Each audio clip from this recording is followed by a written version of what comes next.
Ephesians 6, verse 4.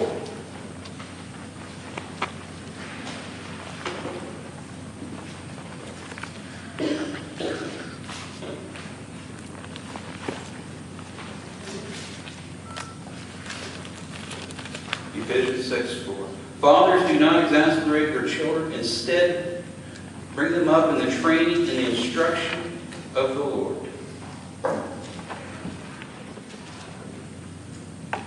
Good morning.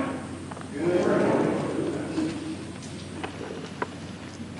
The Christmas song today, as you know, and there'll be one more to come, we're just kind of having a celebration of Christmas in July. I've seen where some different stores are advertising. I see Hallmark on this channel is playing Christmas songs and music and videos and stuff and movies right now. I guess we're jumping the gun a little bit.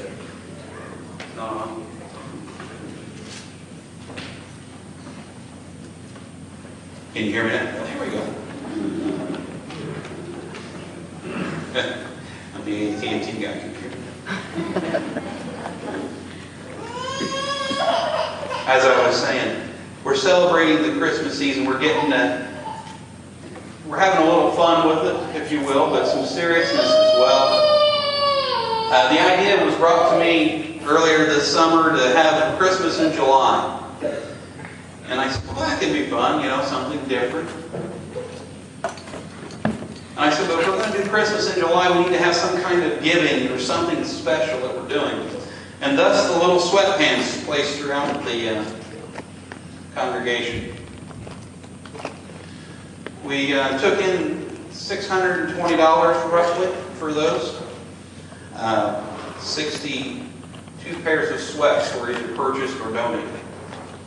And as you know, these sweats will be going up to North Miami as a project. I titled today's message For the Children, because Christmas is a special time for the kids. As adults, we know the uniqueness and the real true meaning behind Christmas, the birth of Christ, and the celebrations for what He has done.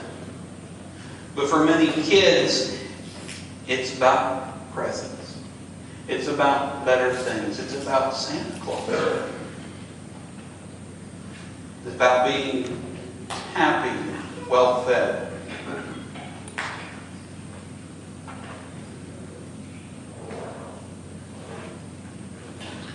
As we read the message to the scripture today, it talks about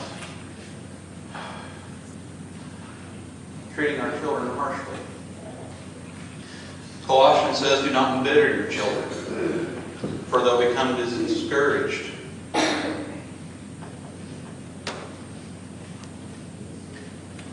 Not only does our actions towards our children and belittling them and stuff bring discouragement, but so does cold bodies and hungry tongues.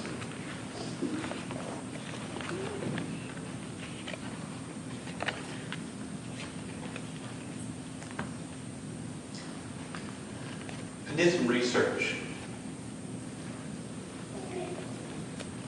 1 out of 5 children are living in poverty in the U.S.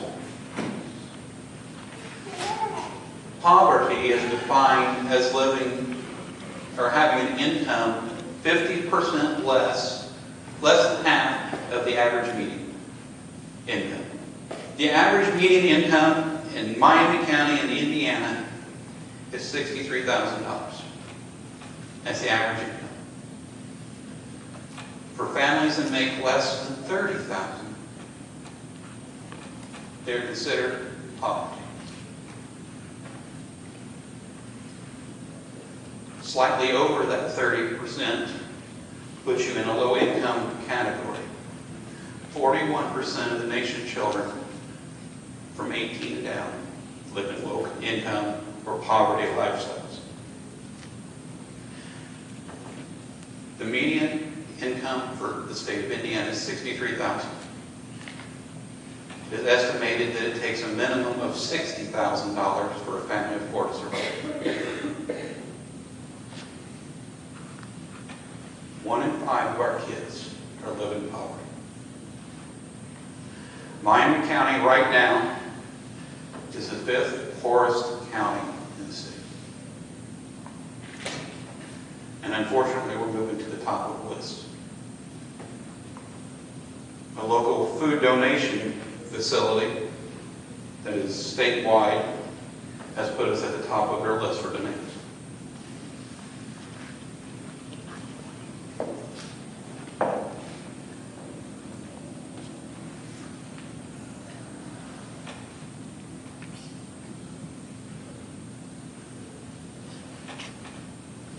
Those that are suffering the greatest from this are the children.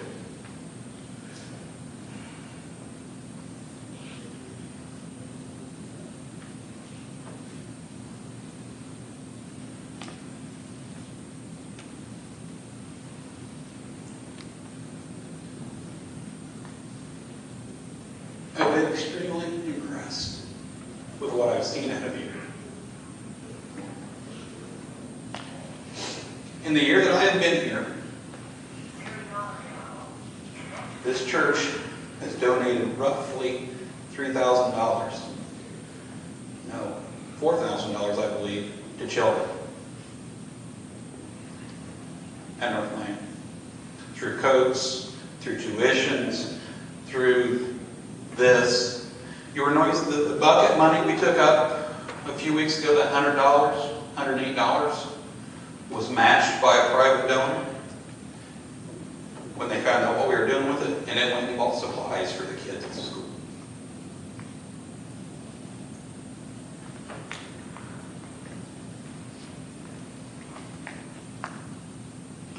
God does not take lightly children. He tells us that they are a blessing, a reward to us.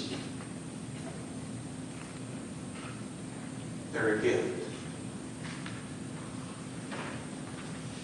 And unfortunately, when you walk the halls of North Miami, those in which God puts so much love and devotion into are the ones that are suffering the most. They're hungry. They're coming to school in the winter with shorts or dress attire. Let me ask you this. How many of you have ever been in a situation, whether it was a church message or a function where you were there and you were cold? How well did you pay attention?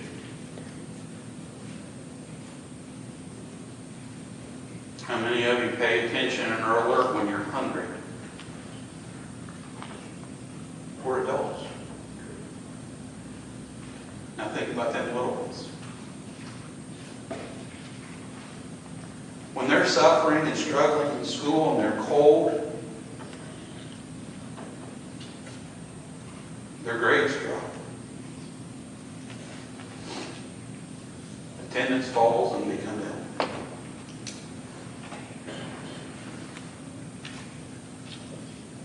They fall behind. And then just as was discussed in the children's story this morning, which was awesome, that it correlated. They're ridiculed, they're picked on. The teachers just pass them on and move them on.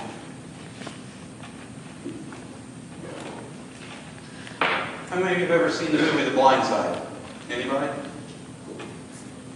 You know what I'm talking about then. For those of you who haven't seen it, there was a man by the name of Michael. He was roughly a junior in high school, sophomore, junior in high school, a large kid. He grew up in a bad situation. Bounced from house to house. His mother, he was taken from his mother. She had addiction problems. And he struggled throughout school. To one day, a family by the name of Toolies, seeing him walk in a good Christian, well-to-do family, brought him into their home for one night. And long story short, they adopted him.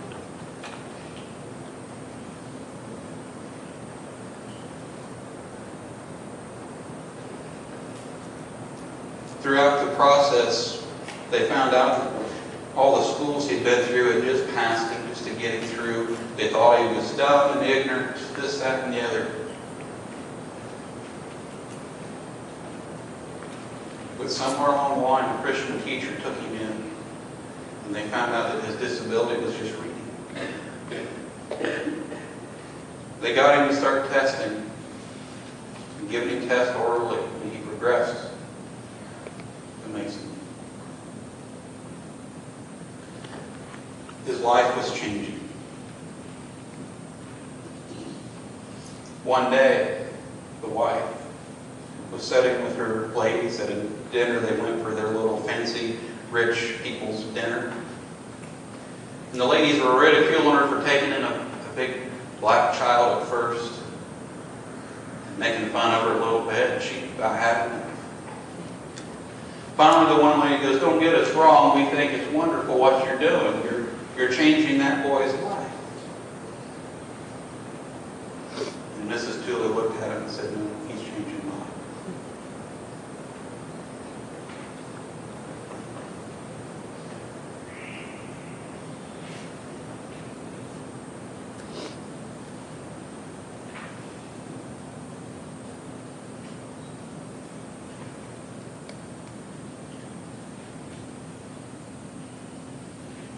About 8, 9 years ago,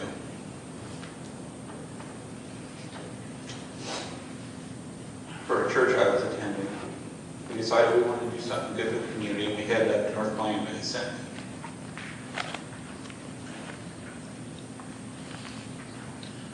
We got a list of children, and we bought them Christmas. We felt good, we patted ourselves on the back, and we did it a couple years in a row. Things changed. I left there, attended another church, started going to Peru.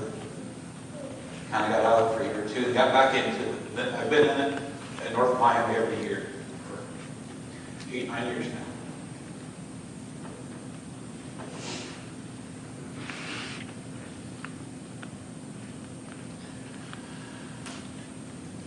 What I thought was changing people's lives, and it does. I realized it over that time. They've changed me.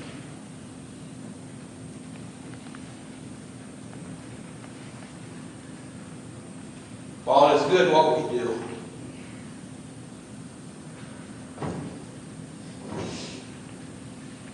if we're merely doing it just to be saying, "Well, look what we did," we put warm clothes on all of them, I think we're still kind of missing it.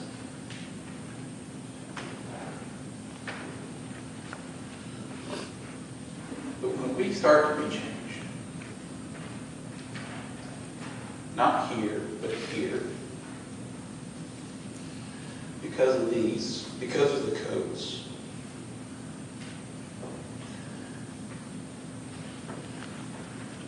Then I think God starts to smile on us a little bit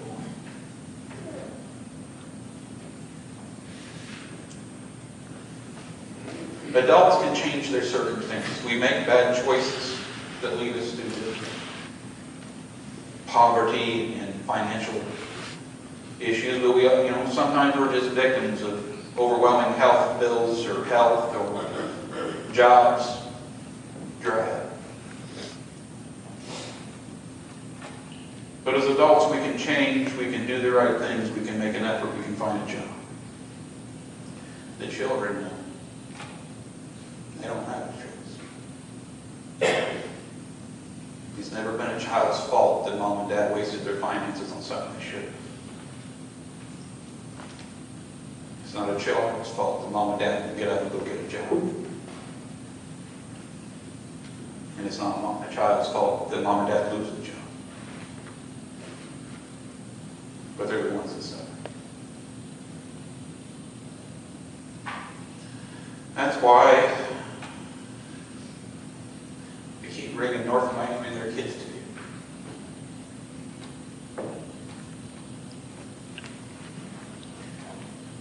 We think that $10 for a pair of sweats isn't too bad. But that little guy or gal that's shivering cold.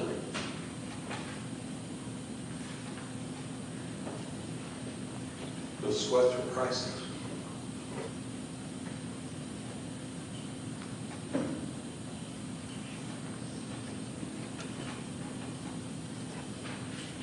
They're keeping kids warm.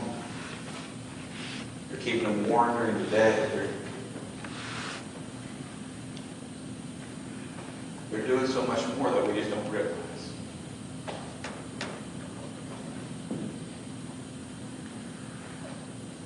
Today we're celebrating Christmas.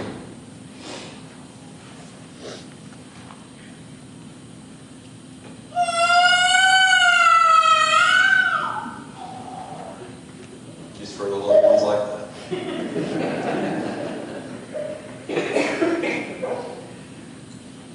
So today, as you can see, I got all the sweats scattered throughout. I was going to decorate with Christmas tree and decorations, but I looked at that and they're upstairs, and I knew I'd get hurt getting downstairs. And Brooke is clear that I'm not to injure myself.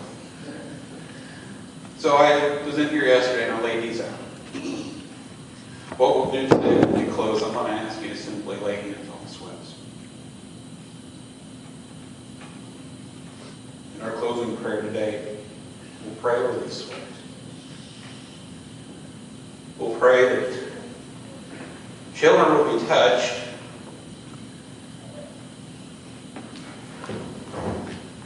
but that God will touch us through. Psalm 127, verse 3. Children are a heritage from the Lord. You reward a reward from Him. A heritage is something that we hang on to, that we put value in, that we hold very dear to our hearts. A reward is something, is a blessing. It's a gift for hard work and dedication. It's something we've received because we've done right, and oftentimes we put it up and we display it with pride and joy. And the psalmist writes that children are exactly that. They're a heritage, a reward. Not something for us to look past or to tell people why we're watching TV. But there's someone for us to invest our lives in. Someone to bring up in the way of the Lord. To encourage, to love, to hold. As I said, they are almost considered the victims of adults' poor choices or poor circumstances.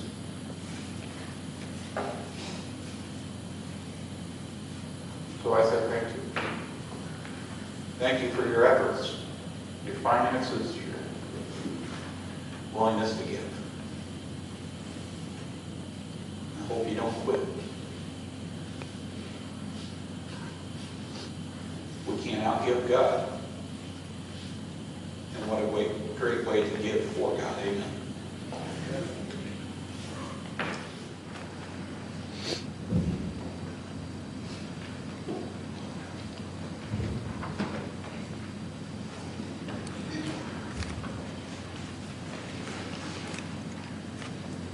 If you would, lay your hands on, or the person next to you that's touching it. Let us pray.